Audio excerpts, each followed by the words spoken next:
यह कहानी चंदनपुर नामक एक छोटे से गांव की है। इस गांव में विकास के नाम पर सिर्फ एक ही विद्यालय था, जिसमें 12वीं कक्षा तक की ही पढ़ाई होती थी। यहाँ दूर दूर तक कोई कॉलेज न होने के कारण गांव के बच्चों को मजबूरन 12वीं के बाद पढ़ाई छोड़नी पड़ती थी। गांव के अधिकतर लोग खेती बाड़ी करते थे और उनकी आय इतनी नहीं होती थी कि वे अपने बच्चों को उच्च शिक्षा के लिए शहर भेज सके। पिताजी, मेरी 12वीं की परीक्षा का परिणाम आ गया। मैंने पूरे जिले में टॉप किया है। लेकिन क्या बेटा? मुझे अपनी पढ़ाई आगे जारी रखनी है। चाहता तो मैं भी यही हूँ कि तू पढ़ लिख कर डॉक्टर बने और गांव के लोगों की सेवा करे। खैर, कर भी क्या सकते हैं। फिर भी मैं एक बार गांव के मुखिया से बात करके इस समस्या का समाधान निकालने की कोशिश करता हूँ। मुखिया जी, मुझे आपसे अपने बेटे को लेकर कुछ जरूरी बात करनी है। हाँ रामनाथ, कहो क्या कहना चाहते हो? मुखिया जी, आप तो जानते ही हो कि आज मेरे बेटे रघु का परीक्षा परिणाम आया है। उसने पूरे जिले में उच्च अंक प्राप्त किए हैं। वह अब अपनी पढ़ाई जारी रखकर डॉक्टर बनना चाहता है। अगर आप इसमें हमारी कुछ मदद कर सकें तो आपकी बहुत मेहरबानी होगी। रघु तो हमारा बहुत होनहार बच्चा है। हम जरूर से आगे पढ़ाने के बारे में कुछ सोचते हैं। मुखिया ने तुरंत गांव के प्रतिष्ठित लोगों को बुलाया और उनसे मदद मांगी ताकि रघु को डॉक्टरी पढ़ने के लिए शहर भेजा जा सके। सारे लोग एक मत से तैयार हो गए। सिर्फ गांव के वैद्य दुर्गा दत्त ने इससे सहमति नहीं जताई। उसे डर था कि अगर रघु डॉक्टर बन गया तो उसकी वैद्यकी को कोई नहीं पूछेगा। अजी छोड़िए, हमारे रहते यहाँ किसी डॉक्टर की क्या जरूरत है। हम तो बैठे ही हैं आपकी सेवा करने के लिए। आजकल के इन डॉक्टरों को कुछ आता भी है। तुम तो रहने दो दुर्गा दत्त, तुम्हारे इलाज से तो शायद ही किसी को फायदा होता हो। कितने ही लोग तो तुम्हारे इलाज के कारण असमय ही मारे गए। हम सब ने यह तय कर लिया है कि रघु डॉक्टरी पढ़ने शहर जाएगा। बस तुम्हें कोई एतराज हो तो होता रहे। दुर्गा दत्त क्रोध से दांत पीसता हुआ वहाँ से चला गया। देखता हूँ मेरे रहते यहाँ कैसे कोई डॉक्टर रह पाता है। पूरे 6 साल बाद रघु अब डॉक्टर रघुनाथ बनकर शहर से वापस गांव आ गया है। यहाँ उसने अपना निजी एक छोटा सा अस्पताल भी खोल लिया है। भगवान भला करे बेटा तेरा। तुम हमारी आशा की किरण हो। तुम हमें एक नया जीवन दे रहे हो। तुम्हारे इस प्रयास से अब हमें इलाज कराने के लिए ना तो शहर जाना पड़ता है और ना ही किसी नीम हकीम वैद्य के भरोसे रहना पड़ता है। दुर्गा दत्त यह सब देखकर मन ही मन कुढ़ता रहता था। बस एक मौके का इंतजार है, फिर मैं इन सबको देख लूंगा, किसी को नहीं छोड़ूंगा। एक दिन गांव में बच्चों को पिलाने के लिए शहर से पोलियो की दवाइयों के बक्से आए हुए थे। सभी गांव वाले उन दवाइयों को आश्चर्य से देख रहे थे। क्यों ना मैं इन्हें चुरा लूं? दवाइयाँ समय पर बच्चों को नहीं दी जाएगी तो डॉक्टर को खूब नीचा महसूस होगा। गांव वालों को भी डॉक्टर लापरवाह लगेगा और गांव वालों का सारा भरोसा उस पर से टूट जाएगा। दवाई का वितरण रविवार को होना था। दुर्गा दत्त ने शनिवार की रात को ही उन्हें चुराने का निर्णय किया। आधी रात का वक्त था। गांव में सब लोग सो गए थे। तब दुर्गा दत्त चुपके से अस्पताल में दाखिल हुआ। बेहद ही चौकन्ना होकर वह उस कमरे में पहुंचा जिसमें सारी दवाइयां रखी हुई थी। किसी को भनक न लगे इस डर से उसने कमरे की बत्ती नहीं जलाई और अपने साथ लाई छोटी सी टॉर्च के सहारे उसने पोलियो की दवाई का पूरा बक्सा उठा लिया। बक्से को उठाकर जैसे ही वह बाहर जाने को हुआ, उसका पैर किसी चीज पर पड़ा और वह बुरी तरह से फिसलकर फर्श पर गिर पड़ा। गिरने के क्रम में उसका सर वहां रखी लोहे की मेज से बड़ी जोर से टकराया और चित्त हो गया। दवाइयों का बक्सा भी उसके हाथ से छिटककर दूर जा गिरा और सारी दवाइयां बिखर गईं। अरे ये क्या, सारी दवाइयाँ यहाँ ऐसे बिखरी क्यों पड़ी हैं? वो देखिए मुखिया जी, दुर्गा दत्त, शायद उसके सिर में चोट लगी है। उसके सिर से खून निकलकर सारा फर्श पर जम गया है। मुझे लगता है दुर्गा दत्त चोरी के इरादे से अस्पताल में घुसा होगा और यहाँ इस हादसे में उसकी मौत हो गई। आप ठीक कह रहे हैं मुखिया जी। बुराई का फल हमेशा बुरा होता है। यह बात कुछ देर में पूरे गांव में फैल गई। सब उस पर थू थू करने लगे। यहाँ तक कि कोई उसके अंतिम संस्कार में जाने को भी तैयार नहीं हो रहा था। किसी तरह गांव के मुखिया ने हाथ पांव जोड़कर 10-12 लोगों को इकट्ठा किया और उसके शव को लेकर शमशान घाट गए। उसकी चिता भी पूरी तरह से जली भी नहीं थी कि अचानक आसमान में बादल छा गए और बारिश होने लगी।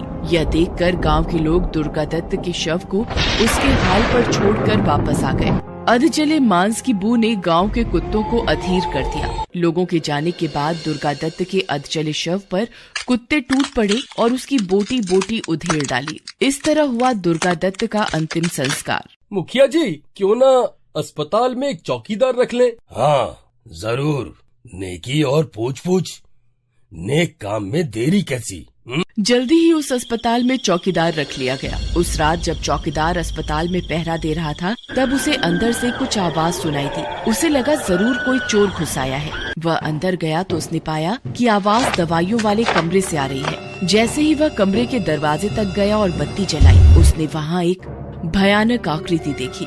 उस आकृति का सारा शरीर जला हुआ और जगह जगह से मांस उधड़ा हुआ था, मानो किसी जानवर ने नोच डाला हो। वह बुरी तरह से दवाइयों को नष्ट करने में लगी हुई थी। चौकीदार को यह देखकर जैसे लकवा मार गया। वह डर के मारे वहीं जड़ होकर रह गया। जैसे तैसे हिम्मत करके वह भागने के लिए मुड़ा ही था कि अचानक वह आकृति एकदम से उसके सामने आ गई। उसने चौकीदार की गर्दन को अपने हाथों से जकड़ लिया। चौकीदार किसी परिंदे की तरह छटपटाने लगा।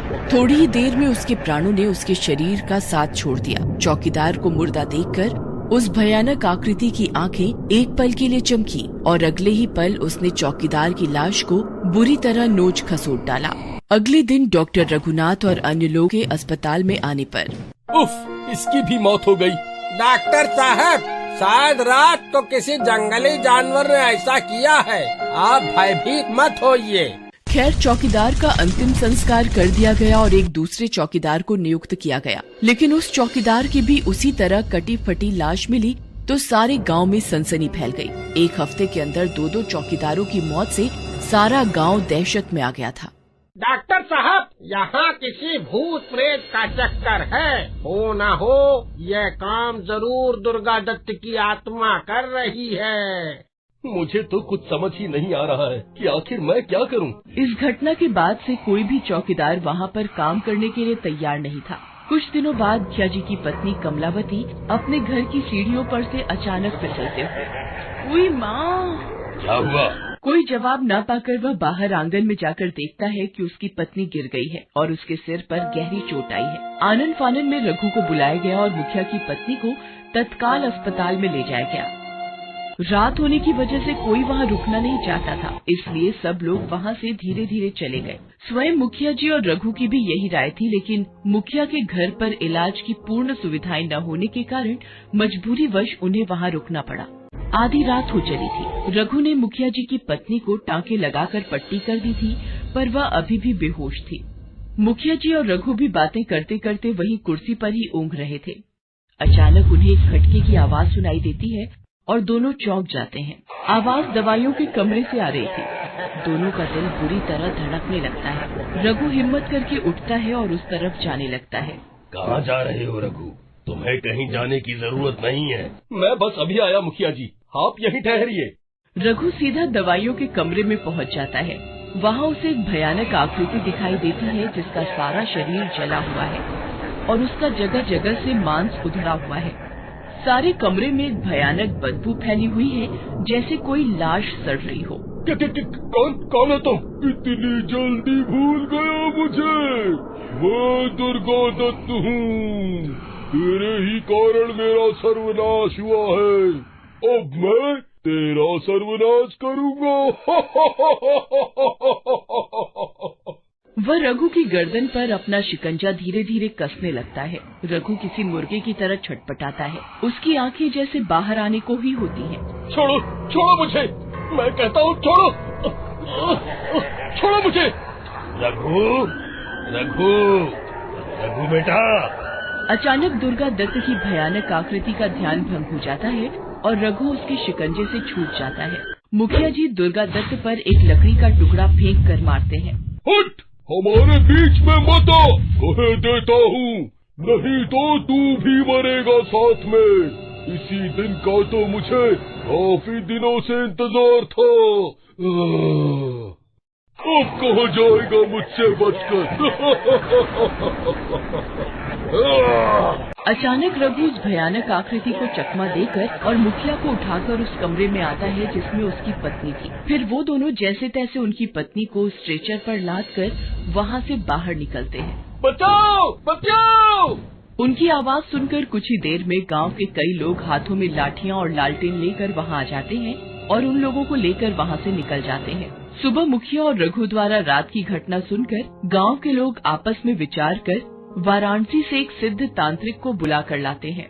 सारी बातें सुनने और उस जगह का मुआयना करने के बाद मैं उस दुष्ट आत्मा को खत्म तो नहीं कर सकता, हाँ, पर इतना अवश्य कर सकता हूँ कि उसे उसी कमरे में कैद कर दूं, जिससे वह किसी को कोई नुकसान न पहुंचा पाए। जैसा आपको ठीक लगे, बस आप इससे हमारा पीछा छुड़ाइए। अब ये आत्मा इसी कक्ष में कैद रहेगी, लेकिन सावधान, भूल से भी इस कमरे का ताला नहीं खुलना चाहिए, वरना अनर्थ हो जाएगा। वो पापी आत्मा आजाद होकर सारे गांव को तबाह कर देगी। इस घटना को आज 15 साल से भी ऊपर हो गए हैं। डॉक्टर रघुनाथ की प्रसिद्धि चारों तरफ फैल गई है। अब उनका छोटा सा अस्पताल विस्तृत होकर बड़ा बन गया है, जहां आज कई डॉक्टर और तमाम तरह की आधुनिक मेडिकल सुविधाएं मरीजों के लिए उपलब्ध हैं। लेकिन इस अस्पताल का वो शापित कमरा, जिसमें दुर्गा दत्त की आत्मा कैद है, आज भी बंद है। ये कहानी है मायागंज के एक प्राइवेट अस्पताल की। रात के 12:30 बज रहे थे। हर ओर सन्नाटा था। अस्पताल के एक बिस्तर पर अनन्या आंखें मूंद कर लेटी हुई थी।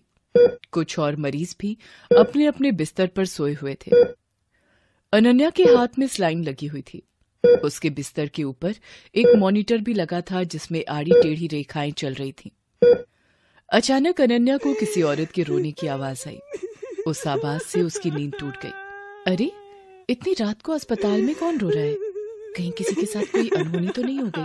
अनन्या ने अपनी आंखें खोली तो उसने जो देखा, उसे देखकर उसकी चीख निकल गई। उसने देखा कि उसके सामने एक बहुत ही भयानक चुड़ैल खड़ी है, जो उसे देखकर रोए जा रही है।